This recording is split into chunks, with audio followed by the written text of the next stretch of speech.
Fake ప్రచారానికి ఆద్యుడైన చంద్రబాబు ఇప్పుడు దాన్ని మరింత వ్యవస్థీకృతం చేశారు.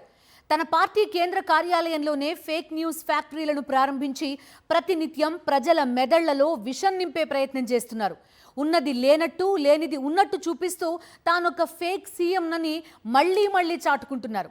చంద్రబాబు ఫేక్ ప్రచారాలపై వైఎస్ఆర్సీపీ నాయకులు ఏమనుకుంటున్నారో చూద్దాం. ఫేక్ అనగానే గుర్తుకొచ్చేది చంద్రబాబే. కానీ ఆయన మాత్రం ప్రత్యర్థి పార్టీలను ఫేక్ అంటారు, ప్రత్యర్థి నేతలను కూడా ఫేక్ అంటారు. అసలు వారు చేసేదంతా ఫేక్ అనే చంద్రబాబు అంటారు. ఇదంతా చూస్తూ ఉంటే దొంగే దొంగ అని అరిచినట్లుగా ఉంటుంది. కానీ తన ఎల్లో మీడియా ద్వారా విషయాన్నంతా ప్రత్యర్థుల మీద చల్లుతూ ఉంటారు. తాజాగా రాష్ట్ర వ్యాప్తంగా యూరియా కొరతతో రైతులు తీవ్రంగా ఇబ్బందులు పడుతూ ఉంటే వారి కష్టాలు చంద్రబాబుకు కనిపించడం లేదు. పైగా ఎదురుదాడి చేస్తూ యూరియా కావాల్సినంత ఉందని, ఇంకా ఎంత కావాలంటే అంత కేంద్రం నుంచి వస్తుందని ఫేక్ డైలాగులు వల్ల వేస్తున్నారు. YSR Congress party state coordinator Sajjala రామకృష్ణారెడ్డిని, ఆయన కుమారుడు సజ్జల భార్గవ్ని చాలా కాలంగా టార్గెట్ చేసిన చంద్రబాబు ఇప్పుడు భార్గవ్ని లేని లిక్కర్ స్కామ్ లో ఇరికించే ప్రయత్నం చేస్తున్నారు.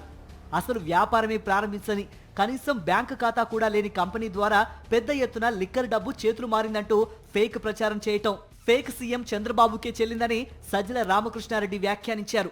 అది కూడా ఏంది, యాక్టివిటీ లేని కంపెనీని తెచ్చి సజ్జల భార్గవరెడ్డి దీంట్లో ఉన్నాడని చెప్పి ఇదిగో ఈ కంపెనీ రూట్ త్రూ చేశాడని అదొక అబద్ధం.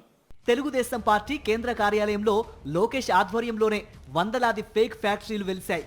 వాటి ద్వారా తండ్రి కొడుకుల విష ప్రచారాలు కొనసాగుతున్నాయి. ఇప్పటికే వృద్ధులు, వికలాంగులకు సంబంధించి దాదాపు 4 లక్షల పెన్షన్లను తొలగించి వారి ఉసురు పోసుకుంటున్నారు. యూరియా గురించి ప్రశ్నించినా, మరో సమస్యపై ప్రశ్నించినా ఫోన్లు చేసి బెదిరిస్తున్నారు, అరెస్టు చేస్తామంటున్నారు. ఇలా ఎంతమందిని అరెస్టు చేస్తారని సజ్జల ప్రశ్నించారు. ఇవే పరిస్థితులు కొనసాగితే పరిణామాలు ఎలా ఉంటాయో వారికి తెలుస్తుందన్నారు. కేసు పెట్టి లోపల వేస్తే ఏం చేస్తారు? 10 మందిని వేస్తే భయపడతారు, 20 మందిని వేస్తే 100 మందిని, 200 మంది, 1000 మంది, 1,00,000 మంది వేస్తా పోయినారు. ఎంతమందిని వేస్తావు? నీకు ఎంతమందిని బెదిరిస్తావు? ఎంతమందిని వేయగలవు? ఎంతమందిని బెదిరిస్తావు? అంతకుమించి చేయగలిగిందే ఉంది. పాలన చేతకాక ప్రతి అంశంలోనూ గురివింద గింజ సామెతలాగా చంద్రబాబు, ఆయన కుమారుడి వ్యవహార శైలి కొనసాగుతోందని, వారి జీవితాలేంటో ప్రజలందరికీ తెలుసని ప్రజాస్వామ్యవాదులు కామెంట్స్ చేస్తున్నారు.